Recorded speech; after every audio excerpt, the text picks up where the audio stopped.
Can head coach Mike Woodson in Indiana go 3-1 in their next 4 games? You are Locked On Hoosiers, your daily podcast on the Indiana Hoosiers. Part of the Locked On Podcast Network, your team every day.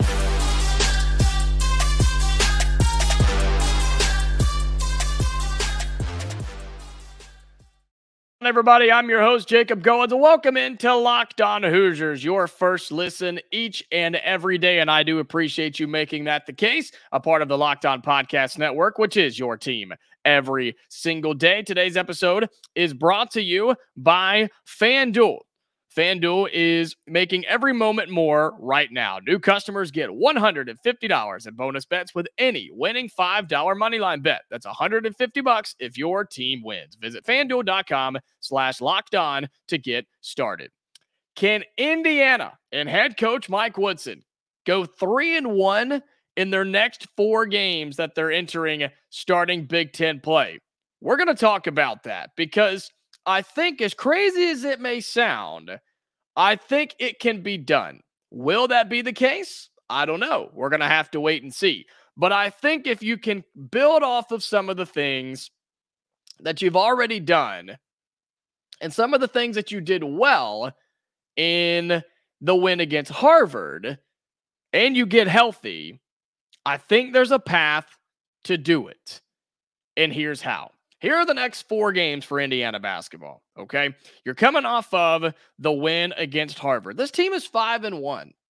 I think it's important to remind everybody of that because a lot of people, whether it be in the comments on these videos or on Twitter or on the boards or wherever you are, when you hear people talk about this team, it sounds like they're 0-4. They've been blown out by 20 every game, and the sky is falling. That's not the case. No, it hasn't been perfect, but this team's 5-1, and their only loss is to a top 5 UConn team, right? You have your 5 wins. Have they been the prettiest of wins? No, but your back-to-back wins are over Louisville and a 13-point win over Harvard, who, by the way, Harvard is going to be flirting with the NCAA tournament this year. I just think they're that good. I think they're one of the best teams in the Ivy League, and we know each conference gets an at-large bid. I think if they go on and win their conference championship, I think they could be in the NCAA tournament. I really, really do. So keep an eye on Harvard. That could be another quality win for Indiana come late February and early March. But here's the next 4. All right, you have Maryland at home on Friday to open up Big Ten play. You then go early next week on the road to Ann Arbor, Michigan. Then next weekend, you go down to Atlanta and take on a really talented Auburn team. Then you come home a week later in the middle of the day on CBS, national television, you get the top 5 Kansas Jayhawks, a team that was the number 1 team in the country for a little bit, but has played a pretty tough non-con schedule with some really tough early games, but still a top 5 team in college basketball. Your biggest game so far this season. I don't want to say biggest game of the year because you still have number 1 Purdue on the schedule twice. But that is your 4-game stretch. Maryland at Michigan, neutral site against Auburn, and home against Kansas. And the question I'm pondering to you today, can Indiana go 3-1 in that stretch? I think they can. I think they can. And it starts with the game against Maryland. It starts with a team in Maryland that, if you look at them as of right now, they are 3-3. They play today. Okay, they play Rider, so they'll get that win. But they have losses to Davidson, UAB, and a good Villanova team, a really good Villanova team. So that is nothing to sweat over. But they only scored 40 points in that game. That's not that good, right? And you had a loss to Davidson. Don't worry, Steph Curry didn't come back and play on that team that night. And UAB, which that's a solid basketball program, but anything crazy, nothing that Maryland should be losing to. You turn around and they stomped UMBC. and they beat South Alabama 68-55. Again, they're probably going to beat Rider, and then they come to Bloomington, to Allen Fieldhouse to take on the Hoosiers. Tell me why Indiana can't win this game. Even if Indiana's not fully healthy, even if Xavier Johnson's not fully healthy, or if he plays, or if Malik Reneau's not 100%, tell me why Indiana can't win this basketball game. I don't see a world where they should lose this game. I'm not saying they're 100% are going to win, bet your life on it. But I think Indiana should feel pretty good about themselves. The Terps have 3 guys scoring in double digits so far this season. Jameer Young, averaging almost 15 a game. Julian Reese, and Young's a guard, by the way. Reese averaging 14 and Scott averaging 11. Those 2 are forwards. Nobody else averages more than 8 points a game. Sounds like to me, you shut down 1 or 2 of them and you're good to go. Now, I think having a guard is kind of scary, right? A guard that's your leading scorer, especially if Xavier Johnson can't go defensively. Yeah, that's a little bit of a tough battle there. But I just don't think this team's all that special. They don't shoot the ball well. They turn it over quite a bit. And I just think Indiana is uberly more talented than Maryland. I don't stress about that game at all. I really don't. And I don't think there's a whole lot more to say about it because I think Indiana's just that much better than Maryland is. You're telling me if Indiana had played that schedule, right? If Indiana had played that schedule, would they not have the same record they do right now? They probably wouldn't have beaten Villanova, but they would have beaten everybody else on there. South Alabama, UMBC, UAB, Davidson, and Mount St. Mary's, and Rider today, of course. They'd have the same record as they do right now if they were Indiana. So out of your 3 wins in your next 4, there's 1. I think Indiana beats Maryland. I think they beat them pretty good. Now, you can't overlook them because Indiana has yet to fully do what we wanted to. I think the Harvard win was nice, right? I think that's the first time we saw this Indiana team really close out a win and beat a team like they were supposed to. It wasn't easy, but they did it. And so the Maryland game doesn't bother me at all. It's the next 3 that you have to stress about. At Michigan, neutral site against Auburn, which will be a more of a road environment, but we know Hoosier fans will travel, but let's be honest, Auburn's a lot closer to Atlanta than Bloomington is. And then at home against Kansas. And those are the 3 games that Indiana could do some real damage in. And we'll talk about how Indiana can win those coming up in just a second here on the show today. Today's episode of Locked On Hoosiers is brought to you by FanDuel. FanDuel is, if you haven't checked them out, if you're looking for a time to do it, now is the time to do it. As the weather gets colder, the NFL offers stay hot on FanDuel. Right now, new customers get $150 in bonus bets with any winning $5 moneyline bet. That's $150 if your team wins. If you've been thinking about joining FanDuel, there's no better time to get in on the action. The app is easy to use. There's a wide range of betting options, including spreads, player props, over-unders, and more. So visit FanDuel.com/lockedon and kick off the NFL season. FanDuel, official partner of the NFL. Today's episode is also brought to you by our friends at LinkedIn. When you're hiring for your small business, you want to have as many top-tier candidates as possible to interview. That's why you have to check out LinkedIn Jobs. LinkedIn Jobs has the tools to help find the right professionals for your team faster and for free. My job, my full-time job uses LinkedIn all the time. We've hired numerous candidates from LinkedIn. It's the quick and easy way to do it. You can find the people you're looking for that fit what you're looking for in your small business. And we all know how important it is to hire the right person. LinkedIn isn't just another job board. LinkedIn has a vast network of more than 1 billion professionals, which makes it the best place to hire. LinkedIn knows what small businesses are wearing so many hats and might not have time for a resource to hire. That's why you choose a resource like LinkedIn. Post your job for free at linkedin.com/lockedoncollege. That's linkedin.com/lockedoncollege, all one word, to post your job for free. Terms and conditions apply. Well, after Indiana takes care of Maryland, like I think they will, to open up Big Ten play, by the way, you go on the road to Ann Arbor, Michigan. and you take on a Wolverines team that I just can't figure out what they are. I don't know what this team is. They started out the year 3-0 with a win over St. John's. Pretty good win, right? They beat UNC Asheville. They beat Youngstown State. And they beat St. John's. And they averaged over 90 points a game in all three. Then they turn around and they lose to Long Beach State. I don't know how, but they did. They gave up 94 points. That's how. Then they backed it up with a loss to Memphis, a talented Memphis team, a team that is pretty good down in the battle for Atlanta, 71-67.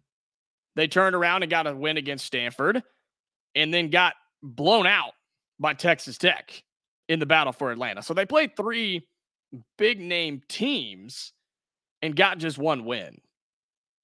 And now, before they play Indiana, right, before Indiana comes to town, they, meaning Michigan, they have to go out to Eugene and take on the Ducks of Oregon, who they're 4-2, but that's a long road trip, right? That's a long road trip to open up playing Oregon before Indiana comes to town. So there's a good chance that this 4-3 Michigan team could be 4-4, a 500 team when the Hoosiers come to Ann Arbor. And so that brings up the question, can Indiana win this game? And I think they can. I really do. Here's what concerns me. And I know this is what a lot of you are going to have concerns with as well, which makes sense. This will be the first true road game that Indiana plays. The first road game at all. I mean, they made a road trip to Indianapolis. It's not a road trip, right? This is the first true road trip they're going to have to start the season. How will this team respond? How will this team play? I don't know. That's the big question. If Indiana can play well on the road, not turn the ball over, shoot the ball well, and have some chemistry and face adversity when those things do happen because they're inevitable, then I think Indiana is the better basketball team. I think they're more talented. I think they're better coached. I just think they're a better team. I think they have better stars, better athletes. The only part that scares me about the Michigan game is being on the road. If this is here in Bloomington, I'm not worried. I'm not worried about that. But it is on the road. And you do have to deal with that in a gym that holds near 13,000 people. That's my biggest concern, is if Indiana can play well on the road. And we're not going to know until they get there. That's what sucks, is we don't know what they're going to do until they get there and how they play for 40 minutes of basketball. But if Indiana does their thing, again, if they're healthy and if they play well on the road, Indiana's just the better team, man. They're the better team, and there's no reason they should lose that game. There is no reason. For talent, coaching, all of that combined, there is no reason for Indiana to lose to Maryland or to Michigan based off of where all of those teams are right now. There's no reason for it, in my opinion. Other than being on the road in Ann Arbor, there's no reason for it. Because quickly looking at Michigan, they have two big scorers. One's a guard and one's a forward. You got to stop Doug McDaniel. He's a superstar. He's averaging 18 points a game. And he shoots 49% from the floor. It's pretty good. A lot of this rides on how healthy Indiana is. If they're full strength, I like the Hoosiers' chances. If they can continue the defensive momentum they built at the end of the Louisville game and against Harvard. So at that point, you're 2-0. You're 2-0 in that stretch when you go down to take on Auburn in Atlanta. Now, that is technically a neutral site in the Holiday Hoopsgiving. But you will be outnumbered, Indiana fans. I'm just going to tell you. You're going to be outnumbered. But that's okay. We've already seen Indiana play a neutral site. At this point, they'll have a road game under their belt. I think what's going to be a road win. And then you take on a talented Auburn team that, as of right now, is not top 25, but they should be, right? That's a really, really good coach team by Bruce Pearl. And you're going to have to play your best basketball to beat that team. There's a lot of athletes. They have a guy in Johni Broome that will match up with Kel'el Ware, and they will go to battle all night long. And you're going to have to find somebody else to score other than Kel'el Ware. They have a superstar and a freshman, Aiden Holloway. If he plays, Indiana's guards are going to have trouble. But I think they can run with Auburn. I do. I think they can run with Auburn. And that's another situation where, does Indiana play to their level, to their brand, to their talent of basketball? If they do, they've got a chance. I don't like their odds in it. I don't. I think Auburn has better depth so far this season, just from the few things that I've seen. I just think they have a little bit of a better team right now. But I think Indiana can hang in this game. And you've got momentum, right? Coming off 2 big wins, especially on the road at Michigan. If you get that win, anything's possible. Anything is possible. They're not supposed to win it, though. Let's be honest. Indiana will be an underdog. As of right now, ESPN has them as a 26% chance to win. And I know that game is still over a week or so away, but you're not supposed to win it. You're going to be the underdog in that game. So let's say that you beat Maryland, you beat Michigan, and let's say you drop the neutral site game to Auburn. Then you get to come home. You get to come home for what is the biggest game of the year so far for the Indiana Hoosiers. You get to welcome what will be a top 10. I know they're top 5 right now, but just protecting myself here, they will be a top 10 team by the time the Jayhawks come to Bloomington to play here at Assembly Hall, okay? That is a huge, huge opportunity that I do not have to describe to you just how big that is. Is Indiana in talent level be able to be compared to Kansas right now? No, they're not. I like Indiana's talent, and I think they are deep as well. They just haven't proven it yet. But Kansas has a guy in Hunter Dickinson, right? You have a guy in Hunter Dickinson that is one of the best players in college basketball that has picked up right where he left off from Michigan here at Kansas. He's averaging 21 points a game right now. He's also the leading rebounder. He is averaging a double-double so far this season with 20 and 12, right? Does Indiana have an answer for that? Can Kel'el Ware hang with that? I don't know. I don't know.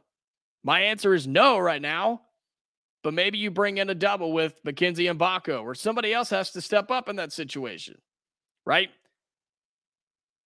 This is another situation where Indiana should not win, but this time you're at home. This time you get to have the best atmosphere in college basketball right here in Assembly Hall in Bloomington, and you get to welcome a top 5, at least a top 10, if not a top 5 team in the country inside those walls. That will be the difference maker. That will be the thing that gives Indiana a chance. And man, what a game, what a moment, what a flip it would be in this season if Mike Woodson and the Hoosiers could pull off a massive upset. And that's a good Kansas team, man. They've already beaten Kentucky. They've already beaten Tennessee. And their only loss was to a really, really good Marquette team. That's a good Kansas team. And they're going to be near the Final Four at the end of it. You want to talk about a resume builder. Even if you don't win, even if you hang in the game, right? Play it closer than you did UConn. Play it closer than you did against the Huskies. If Indiana can do that, I think you set yourself up for success. Can the Hoosiers win it? Yeah, I do. And let me say this. I think there's a better chance, okay? I think there's a better chance that Indiana beats Kansas at home than they do Auburn in Atlanta, neutral site. I'll say it again. I think there's a better chance that Indiana upsets Kansas at home in Assembly Hall with a sellout crowd.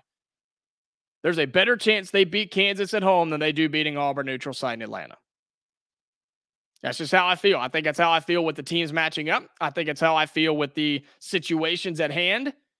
The whole country is going to be watching this basketball game. Two of the biggest brands in the game of college basketball get together in the greatest venue in the country.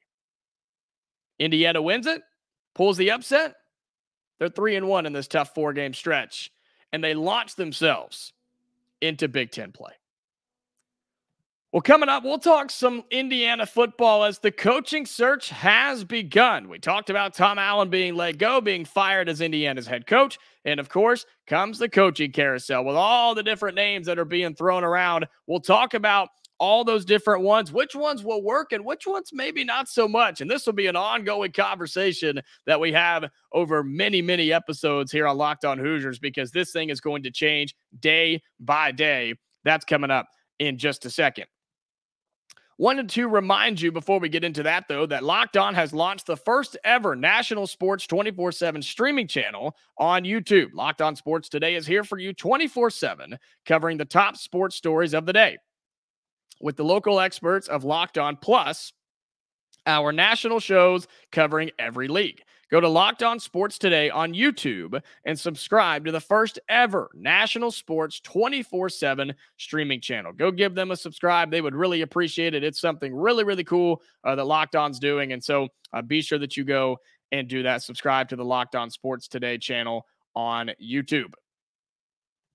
Today's episode is brought to you by Prize Picks. What is Prize Picks? Well, it's the largest daily fantasy sports platform in North America. They are the easiest and most exciting way to play daily fantasy sports. It's just you against the numbers. Instead of battling thousands of other players, including pros and sharks, you pick more than or less than on 2 to 6 player stat projections and watch the winnings roll in.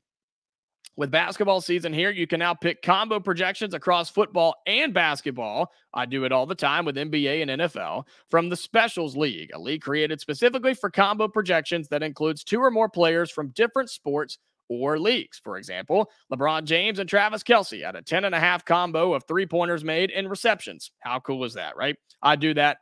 That's probably one of my most common ones that I do on Prize Picks. With quick withdrawals, easy gameplay, and an enormous selection of players and stat types are what make Prize Picks the #1 daily fantasy sports app.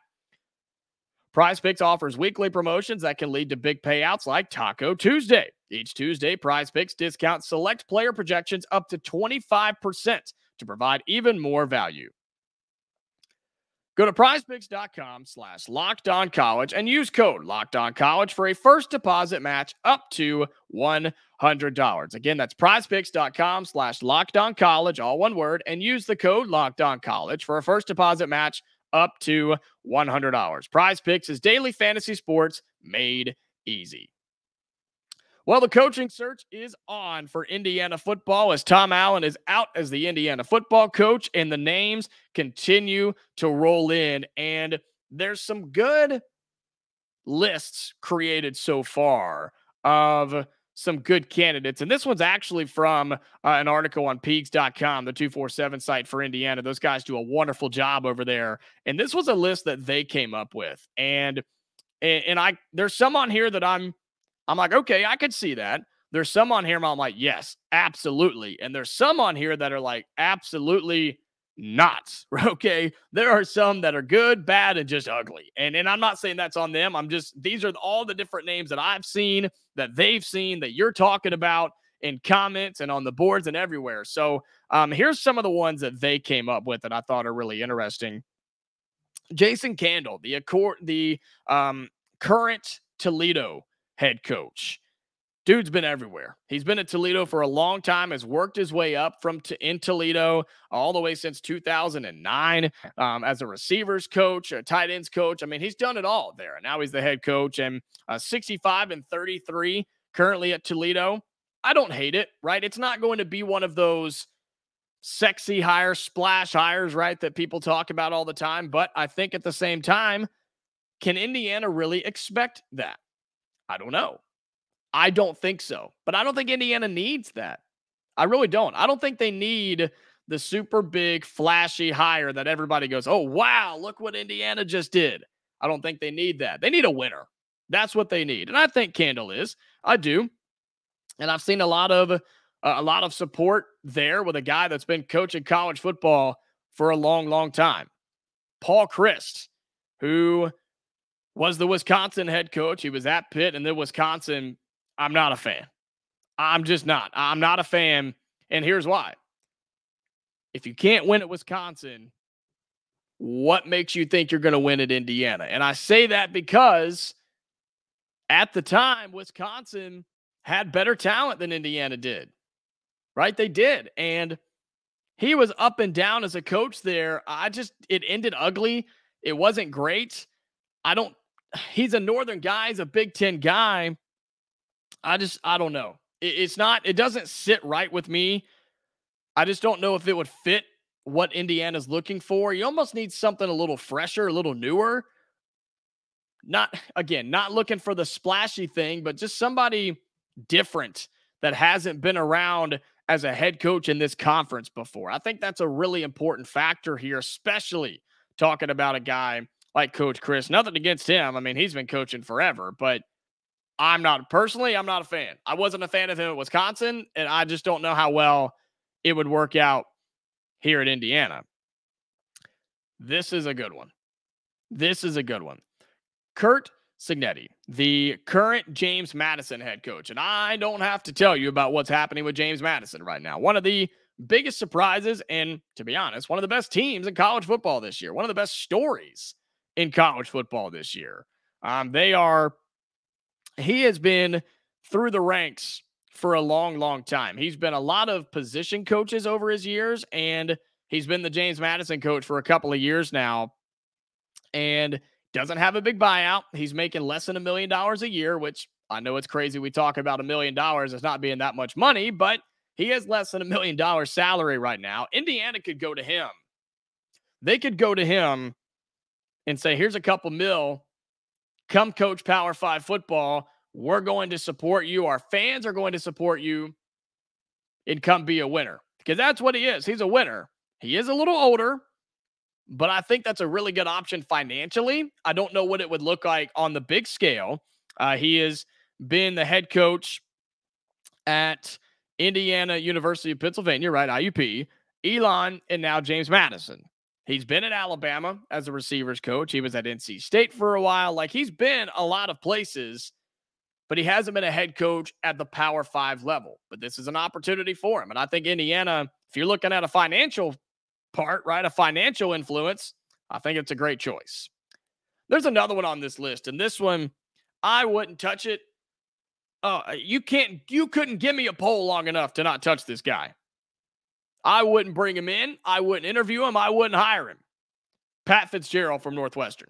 Absolutely not. No, there is no way that I would bring him in. There's a couple of reasons. Because he was at Northwestern for a long, long time. I get it. He's another head coach that's been in the Big Ten for a long time. I don't want that. I don't think that's what Indiana needs. And that was a nasty situation he just got fired for at Northwestern. It was ugly. We're not going to get into how much of it was true and false or whatever, but it was a bad situation. Do you really want to bring that unwanted attention to this program? I don't. Do you? I don't want that.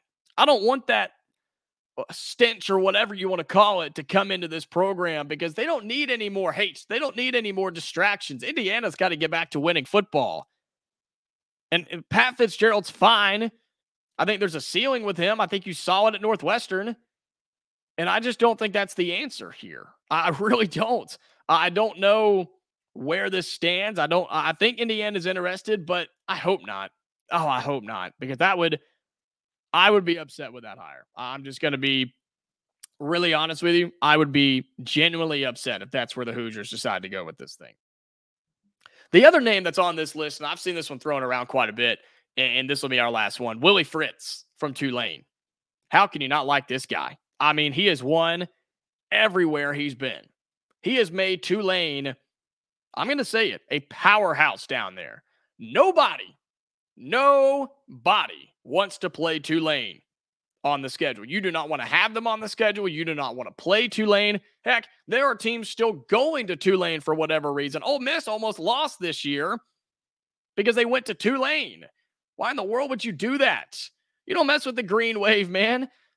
And Willie Fritz is a huge reason for that. I would like it. Now, what are his northern ties? Well, nothing crazy. He's been in Texas and Louisiana quite a bit, so I think that would kind of hurt him. I know he's looking for a bigger job.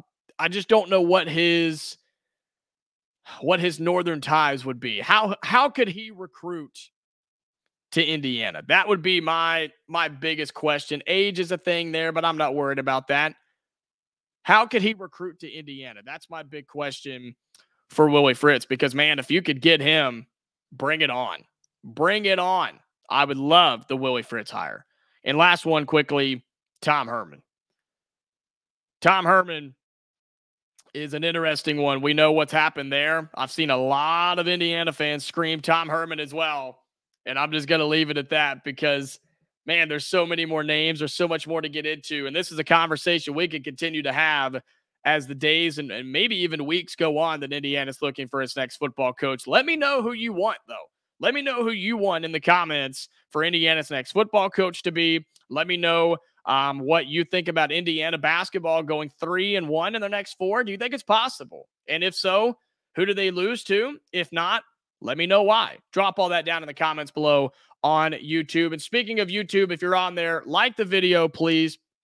Subscribe to the channel. Those things help us out tremendously here at Locked On Hoosiers, and we appreciate you all being and making Locked On Hoosiers your first listen each and every day. We appreciate all of our everydayers. You're the reason that we do this, and you're the reason the podcast is doing really, really well since I've taken over. So I appreciate you. Again, like the video, subscribe to the channel, please. If you're on your podcasting platforms, make sure you have notifications turned on. If you're able to subscribe on there, please do so as well. We are free and available wherever you get your podcast. I appreciate you all. Looking forward to a fun week as we get closer to the weekend with Indiana basketball on Friday as they open up Big Ten play. But until then, Hoosier fans, stay safe, and I'll talk to you later.